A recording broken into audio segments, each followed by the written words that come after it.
Hey everyone, this is week 1, day 2 of Boring But Big and Really Sore. I have deadlifts today.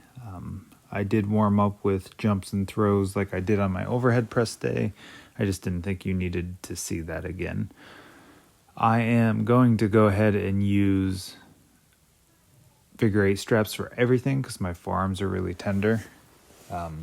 My first set of the day is 330 pounds for 5 reps. I pull everything in touch and go just because I compete in touch and go a lot in strongman, and I just overall prefer touch and go reps. Actually grabbed this bar kind of crooked on this first set, but I was able to readjust.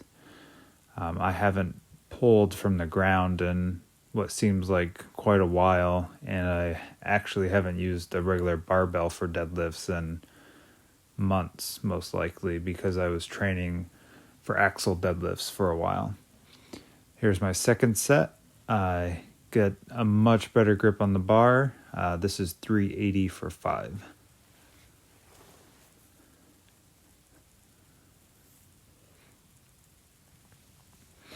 Okay, so on to my third set. This is as many reps as possible. I had, in my head, set a goal for 12, and that's exactly what I ended up getting on this.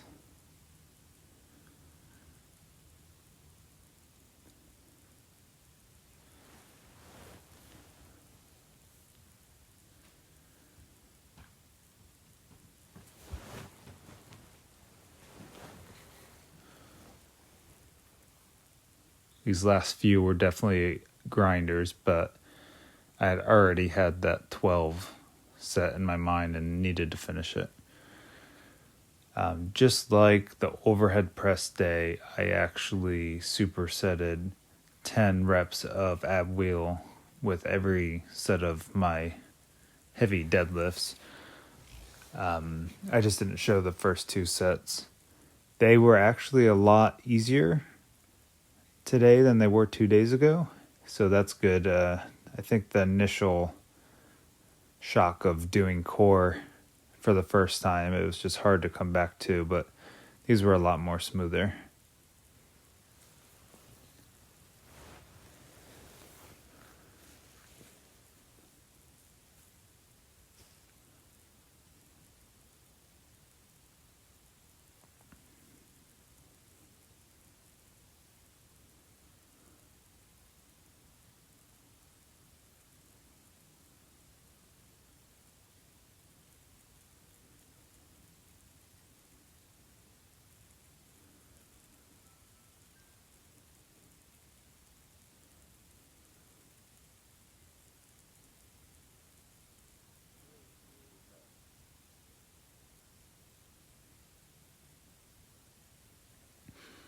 So now I'm getting into my 5x10. I decided to do these at a slight deficit, just because I've never really done deficit deadlifts and I want to see if they help me off the ground.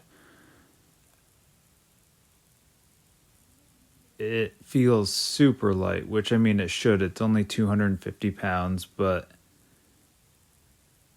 it's just a really nice surprise when you get done with something heavy. And then you load the bar up with something light and it just moves so quickly. So some of these are touching the ground, some are floating right above. I'm okay with that RDL style for the 5x10. I immediately superset the 5x10 with 10 reps of rows. I like to round my back a little bit on the top on purpose to get a good stretch. And a lot of the events that I do in strongman require a rounded back. So it's good to work the back through a progression in different degrees of flexion. After the 10 reps of cable rows, I'm going immediately into 10 reps of lat pull downs. I did this for each of the 5x10 deadlifts, and it's really the only break that I took in between. Just enough time to do this and then take a swig of water and get right back into the next set. Afterwards, I decided to do some heavy cheat rows. It's just convenient that the bar was set up with the weight that I would probably want to cheat row. So I believe in being efficient with training. The bar is already loaded, and I did 3 sets of 5 of 250.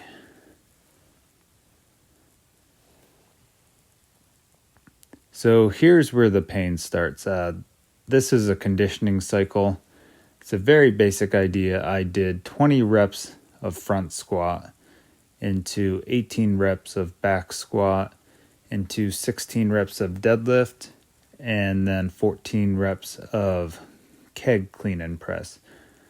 It's only 135 pounds, but it is completely devastating. It feels like you've run a marathon, and this only took me like 6 minutes and 30 seconds, and it was very intense.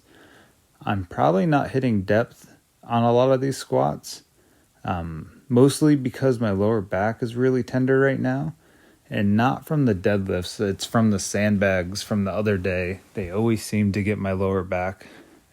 The deadlifts actually seem to relieve a lot of that lower back pump, but it's coming right back on these squats. I also end up losing my grip on the front squats because my forearms are so sore from all the pull-ups that I've been doing off camera. I've been doing like 50 pull-ups a day, but the bar that I'm using is 2 inches thick, so it really works the grip too.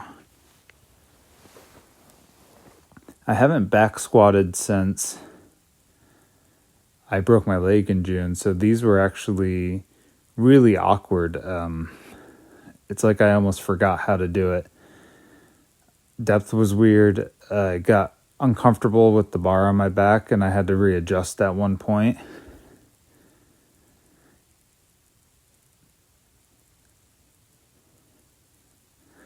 So the whole idea of this is to be able to move weight while tired. It's very important in strongman, especially when you have medleys or events where it's reps in 60 seconds, to continue to be able to move weight, and usually very heavy weight while fatigued.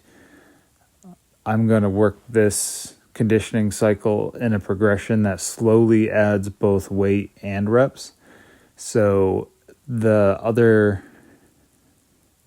lifts that aren't 20 reps, like the front squats, will slowly build up to 20.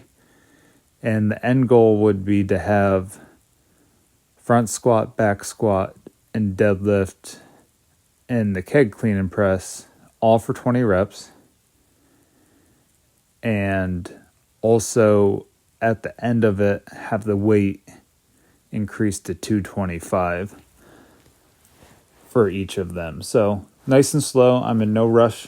As you can see, I'm having a really hard time with 135 as it is. The deadlifts are mostly hard because of the lower back pump. I'm also breathing pretty hard right now, but that's not what's slowing me down. I need to let my lower back rest for a few seconds so I can get a few more reps out. But also, it's definitely conditioning. I've done this circuit before with more weight and for more reps at a much faster time. Probably, I want to say 2 minutes faster than I did today. So there's definitely some work there. Like I mentioned in the last episode, I had a couple competitions back to back. So I had a week off to rest for the competition. Then that took me 2 weeks to recover from. And then I competed again. So there was a solid month where I've kind of taken it easy. So I'm really trying to get back into shape here. These keg clean and presses would ideally be much more explosive, but I don't think there's any explosive movement left in my body at this point. So I'm just forcing myself through it. At this point, the back isn't bad. It can get a bit of a pump when I'm picking the keg up off the ground, but now it's just straight up conditioning that's affecting my lift. The keg is approximately 83 pounds. It is not pressurized and it has water in it, so it's very sloshy. So these movements feel much heavier than a solid keg. Like I've picked up 200 plus pound kegs that kind of felt like the same weight as this when you're moving or doing overhead movements with it.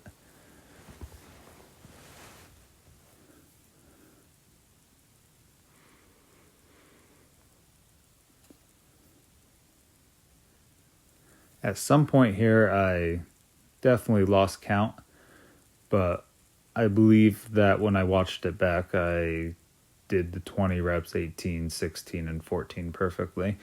I had thought I was done with the keg 1 rep too soon, so I did an extra one just to be safe, and I ended up needing to do that extra one to make the full 14.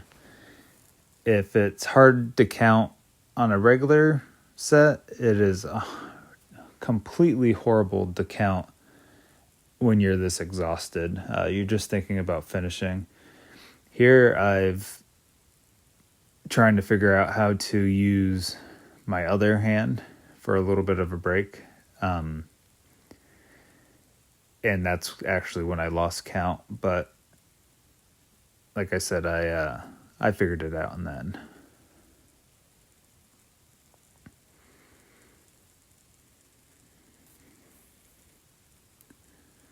And that's what I felt like after that.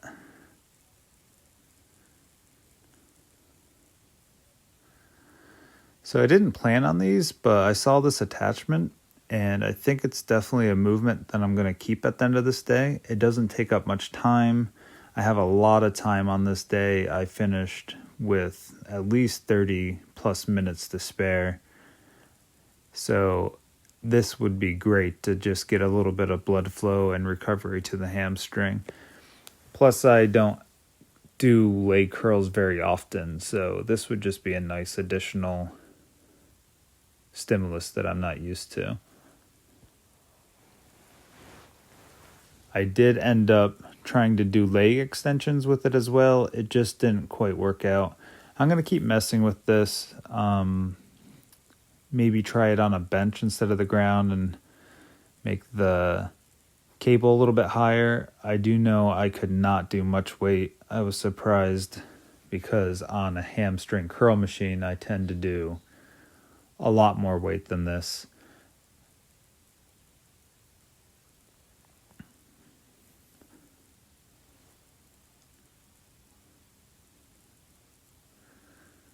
All right, that's all for today. If you liked, please like and subscribe. Leave a comment. Feel free to ask any questions.